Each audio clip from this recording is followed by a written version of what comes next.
This is an informational demonstration regarding the transcription and translation of genetic materials and the fabrication of new polypeptides, which consists of amino acids.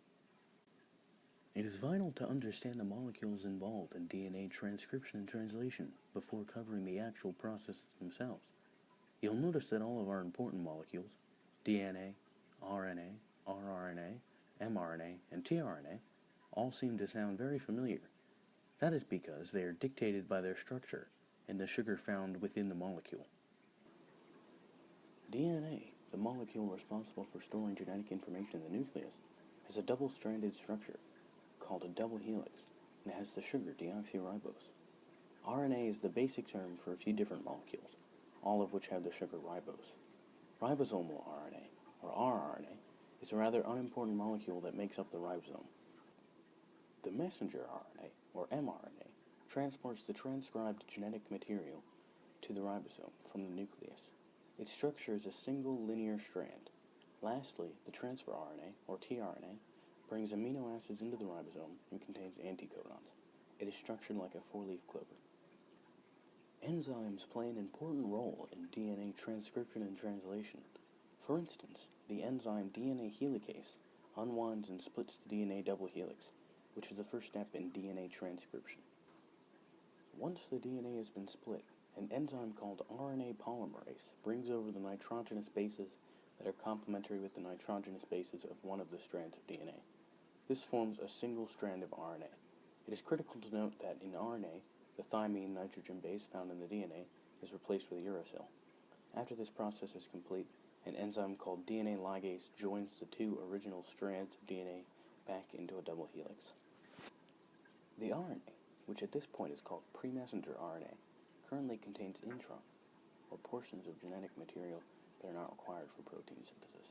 These introns are removed from the RNA through a process called splicing that results in the RNA only consisting of extrons, or portions of genetic information that are expressed. The resulting RNA is called messenger RNA, or mRNA. All of the previous steps have taken place in the nucleus. However, it is important to remember that while DNA cannot leave the nucleus, RNA can. Now that the transcription process has been completed and the introns have been removed, the mRNA molecule leaves the nucleus, going into the cytoplasm, with its final destination being the ribosome. The ribosome is an organelle found in the cytoplasm as well as in the rough endoplasmic reticulum. Its main purpose is to manufacture proteins. As previously stated, it is made up of rRNA, or ribosomal RNA. This is where our next major process, translation, takes place. Right now, the mRNA is sitting idly in the ribosome.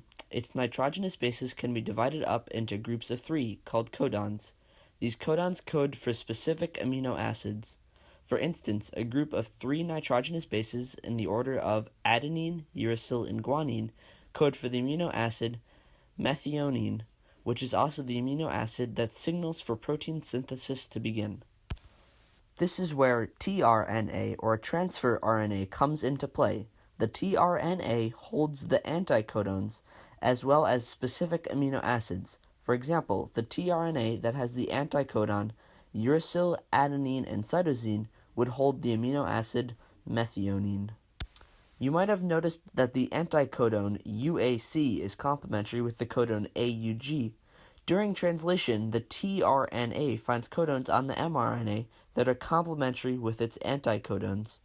It is crucial that the tRNA goes in order, however, as not going in order can jumble up the codons and mess up the entire process. This is why there are start codons and stop codons, also called terminator codons. One such start codon, AUG, the only one in fact, is found at the beginning of every single strand of mRNA. There are a few different terminator codons, which when reached by the tRNA, signal for protein synthesis to halt. Once the tRNA anticodon finds its supplementary codon, it will wait until the next codon has a tRNA molecule and anticodon. After this has happened, the first tRNA molecule will exit the ribosome, searching for another amino acid, leaving behind the amino acid that was previously attached to it. The amino acid that has been left behind forms a peptide bond with the one next to it, and this process continues until a terminator codon is reached. The resulting chain of amino acids is called a polypeptide.